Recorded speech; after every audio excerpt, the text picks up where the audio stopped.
Everyone আসসালামু আলাইকুম। ইলিশ মাছ তো আমাদের সবার অনেক পছন্দের। সিজনে তো প্রচুর পরিমাণে ইলিশ মাছ পাওয়া যায়, আর সারা বছর কিভাবে রাখবো তা তো আমরা জানি না অনেকেই। আর আমি যেভাবে রাখি তো চলো তোমাদেরকে দেখাই। আগে আমিও জানতাম না, ফারিয়া আপুর ভিডিও দেখে কিন্তু আমি শিখেছি যে কিভাবে ইলিশ মাছ রাখা যায় অনেক দিন ধরে, আর একদমই কিন্তু কোনো রকম গন্ধ আসে না এভাবে রাখলে। ফারিয়া আপুর মতন তো বিশাল বড় বড় ইলিশ মাছ নিতে পারি নাই।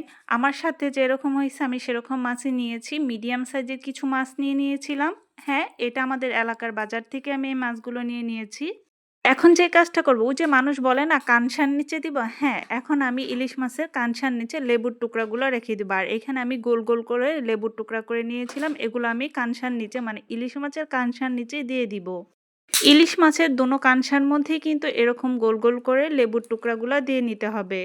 দোনো কানের পাশে মানে দোনো কানসার পাশে দেওয়া হয়ে গেলে এখন আমি লেবু আরও 2 টুকরা নিয়ে উপরের সাইডে দিয়ে দিব। হ্যাঁ, অবশ্যই লেবুগুলো একটু মোটা মোটা করে কাটতে হবে, তাহলে কিন্তু ভালো হয়। লেবু দেওয়া হয়ে গেলে এখানে আমি একটা পেপার নিয়ে নিয়েছি। হ্যাঁ, এটা যে কোনো পেপার নিলেই হবে। এখানে আমি এক কালারের পেপারটা নিয়ে নিয়েছিলাম। এভাবে যদি ইলিশ মাছ সংরক্ষণ করে রাখা যায় তাহলে কিন্তু কোনো রকমের গন্ধ বা তেল কাইষ্টার যে একটা গন্ধ আসে সেটা কিন্তু একদমই আসবে না। এই সিজনে যেহেতু ইলিশ মাছের দামটা অনেকটাই কম, সবাই চাই যে একটু ফ্রিজে সংরক্ষণ করে রেখে দিতে। এখন পরিষ্কার একটা পেপার বা কাগজ দিয়ে খুব সুন্দরভাবে পেঁচিয়ে নিব মাছটাকে। আর এই পদ্ধতিতে ইলিশ মাছ রেখে দেখেন, একদমই নিরাশ হবেন না কিন্তু। আমাদের বাসায় তো সবসময় এখন এভাবেই রাখা হয়।